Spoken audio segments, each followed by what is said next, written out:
खूब लड़ी मर्दानी वो झांसी वाली रानी थी। रानी लक्ष्मीबाई के नाम से अंग्रेज थर थर कांपते थे। साल 1857 की क्रांति में रानी लक्ष्मीबाई ने अंग्रेजों की जड़ें हिला दी थी। युद्ध के दौरान सैकड़ों की संख्या में अंग्रेजी सेना झांसी की रानी लक्ष्मीबाई को जिंदा नहीं पकड़ पाई थी। रानी लक्ष्मीबाई ने अपने अंतिम शब्दों में कहा था कि मेरा शरीर तक अंग्रेजों को नहीं मिलना चाहिए। तारीख थी 18 जून 1858। झांसी की रानी लक्ष्मीबाई को अंतिम समय में अंग्रेजों ने चारों तरफ से घेर लिया था, लेकिन रानी लक्ष्मीबाई ने भी अंग्रेजों को मुंहतोड़ जवाब दिया था। ब्रिटिश खेमा युद्ध करते करते थकता, उससे पहले ही एक रिजर्व सैनिकों की टुकड़ी आ गई थी। इस सैनिकों की टुकड़ी के अचानक लड़ाई में कूदने से ब्रिटिश खेमे में फिर से जान आ गई, लेकिन रानी लक्ष्मीबाई अंग्रेजों की इस चाल को तुरंत ही समझ गई थी। युद्ध में लड़ते लड़ते रानी लक्ष्मीबाई के सैनिकों की संख्या धीरे धीरे कम होती जा रही थी। अब रानी को लगा कि यहाँ से पीछे हटने में ही भलाई है, और अंग्रेजों को चकमा देकर लड़ाई के मैदान से इतनी तेजी से हटी कि अंग्रेज कुछ समझ ही नहीं पाए। रानी और उनके सैनिक युद्ध के मैदान से 1 मील की दूरी पर भागकर चले गए थे, मगर तब तक वहां भी अंग्रेज सैनिक पीछा करते करते आ पहुंचे थे। दोस्तों, अंग्रेजी सेना की तरफ से कैप्टन रोड्रिक्स ब्रिक्स थे, जो वो पहले शख्स थे जिसने रानी लक्ष्मीबाई को अपनी आंखों से लड़ाई के मैदान में लड़ते हुए देखा था। उन्होंने घोड़े की रस्सी अपने दांतों से दबाई हुई थी। वो दोनों हाथों से तलवार चला रही थी और एक साथ दोनों तरफ वार कर रही थी। इसके बाद लड़ाई नए सिरे से शुरू होती है। जगह थी कोटा की सराय। रानी लक्ष्मीबाई के एक सैनिक के मुकाबले अंग्रेजों के 2 सैनिक लड़ रहे थे। लड़ते लड़ते एक अंग्रेज सैनिक ने रानी लक्ष्मीबाई के सीने में संगीन भोंक दी थी, लेकिन रानी ने तुरंत ही मुड़कर अपने ऊपर हमला करने वाले अंग्रेजी सैनिक पर पूरी ताकत से तलवार लेकर टूट पड़ी। रानी को लगी चोट इतनी ज्यादा गहरी तो नहीं थी, लेकिन उस घाव से खून काफी तेजी से निकल रहा था। अचानक घोड़े पर दौड़ते दौड़ते उनके सामने एक छोटा सा पानी का झरना आ गया। रानी लक्ष्मीबाई को लगा कि वो घोड़े की एक छलांग लगाएगी और घोड़ा झरने के पार हो जाएगा, तब उनको कोई भी नहीं पकड़ सकेगा। मगर अफसोस इस बात का कि घोड़ा छलांग लगाने के बजाय इतना तेजी से रुका कि घोड़े ने 1 इंच भी आगे बढ़ने से इनकार कर दिया। तभी उन्हें कमर में बाईं तरफ राइफल की एक गोली लग गई। रानी के बाएं हाथ की तलवार छूटकर जमीन पर गिर पड़ी। उन्होंने उस हाथ से अपनी कमर से निकलने वाले खून को दबाकर रोकने की कोशिश की। तब तक एक अंग्रेज रानी के घोड़े की बगल में पहुंच चुका था। उसने रानी पर वार करने के लिए अपनी तलवार ऊपर उठाई। रानी ने भी उसका वार रोकने के लिए दाहिने हाथ में पकड़ी अपनी तलवार ऊपर की, मगर उस अंग्रेज की तलवार उनके सिर पर इतनी तेजी से लगी कि उनका माथा फट गया और वो उसमें निकलने वाले खून से लगभग अंधी हो गई थी। तब भी रानी ने अपनी पूरी ताकत लगाकर उस अंग्रेज सैनिक पर जवाबी वार किया, लेकिन वो सिर्फ उसके कंधे को ही घायल कर पाई। रानी घोड़े से नीचे गिर गई। तभी अचानक उनके एक सैनिक ने अपने घोड़े से कूदकर उन्हें अपने हाथों में उठा लिया। तुरंत ही रानी लक्ष्मीबाई को एक पास ही के मंदिर में ले जाया गया। तब तक रानी लक्ष्मीबाई की सांसें चल रही थी। रानी लक्ष्मीबाई की हालत लगातार बिगड़ रही थी। मंदिर के दरवाजे के बाहर लगातार फायरिंग हो रही थी और काफी देर गोलीबारी के बाद रानी के अंतिम सैनिक को गोली लगी। तब अंग्रेजों ने समझ लिया था कि रानी अब जिंदा नहीं रही और हमारा काम पूरा हो गया। तभी एक अंग्रेजी अधिकारी रोड्रिक ने जोर से चिल्लाकर कहा, रानी अभी भी जिंदा है। अंग्रेजों की सेना से लड़ाई लड़ते लड़ते रानी लक्ष्मीबाई काफी घायल हो चुकी थी। रानी की एक आंख अंग्रेज सैनिक की कटार से लगी चोट के कारण बंद थी। उन्होंने बहुत मुश्किल से अपनी दूसरी आंख खोली। उन्हें सब कुछ धुंधला दिखाई दे रहा था और उनके मुंह से रुक रुक कर शब्द निकल रहे थे।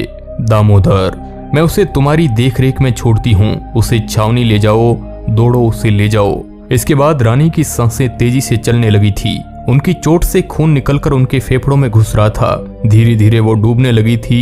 उन्होंने अपने अंतिम शब्दों में कहा था कि अंग्रेजों को मेरा शरीर तक मिलना नहीं चाहिए। इसके बाद रानी लक्ष्मीबाई की सांसें रुक जाती है और फिर वहां पर मौजूद रानी के सैनिकों ने आनन फानन में कुछ लकड़ियां जमा की और उन पर रानी के पार्थिव शरीर को रखकर आग लगा दी थी। अंग्रेज बाहर से लगातार धनाधन गोलियां दाग रहे थे।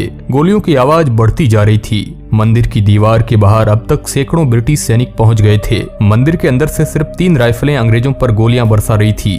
पहले एक राइफल शांत हुई, फिर दूसरी और फिर तीसरी राइफल भी शांत हो गई। जब अंग्रेज मंदिर के अंदर घुसे तो वहां से कोई आवाज नहीं आ रही थी। सब कुछ शांत था। सबसे पहले रोड्रिक ब्रिक्स अंदर घुसे। वहां रानी के सैनिकों और पुजारियों के कई दर्जन रक्त रंजित शव पड़े हुए थे। एक भी आदमी जीवित नहीं बचा था। उन्हें सिर्फ एक शव की तलाश थी। तभी उनकी नजर एक चिता पर पड़ी जिसकी लपटें अब शांत पड़ रही थी। उन्होंने अपने बूट से उसे बुझाने की कोशिश की। तभी उसे मानव शरीर के जले हुए अवशेष दिखाई दिए। रानी की हड्डियां करीब करीब राख बन चुकी थी। इस तरह रानी लक्ष्मीबाई अपनी अंतिम सांस तक अंग्रेजों से लड़ती रही थी। चलिए अब थोड़ा आपको रानी लक्ष्मीबाई के शुरुआती जीवन के बारे में बताते हैं। लक्ष्मीबाई का जन्म वाराणसी में 19 नवंबर 1828 को हुआ था। उनका बचपन का नाम मणिकर्णिका था, लेकिन प्यार से उन्हें मनु कहा जाता था। मनु ने बचपन में शास्त्रों की शिक्षा के साथ साथ शस्त्र की शिक्षा भी ली थी। साल 1842 में मात्र 7 वर्ष की अवस्था में इनका विवाह झांसी के राजा गंगाधर राव निंबालकर के साथ कर दिया गया। अब यह झांसी की रानी बन गई और इनका नया नाम लक्ष्मीबाई रखा गया। साल 1851 में 16 वर्ष की अवस्था में इन्होंने एक पुत्र को जन्म दिया, जिसकी मृत्यु 4 माह पश्चात ही हो गई। और फिर 1853 में राजा गंगाधर राव का स्वास्थ्य बहुत अधिक बिगड़ जाने पर उन्हें दत्तक पुत्र लेने की सलाह दी गई। पुत्र गोद लेने के बाद 21 नवंबर 1853 को राजा गंगाधर राव की मृत्यु हो गई। दत्तक पुत्र का नाम दामोदर राव रखा गया। जब दामोदर राव के गोद लिए जाने को अंग्रेजों ने अवैध घोषित कर दिया, तब रानी को झांसी का अपना महल छोड़ना पड़ा था। उन्होंने एक 3 मंजिल की साधारण सी हवेली रानी महल में शरण ली थी और 7 मार्च 1854 को अंग्रेजों ने झांसी को ब्रिटिश साम्राज्य में मिला लिया। और फिर झांसी की रानी को यह सहन न हुआ और उन्होंने अंग्रेजी हुकूमत के विरुद्ध युद्ध छेड़ दिया और कहा कि मैं झांसी को अंग्रेजों के हवाले नहीं करूंगी।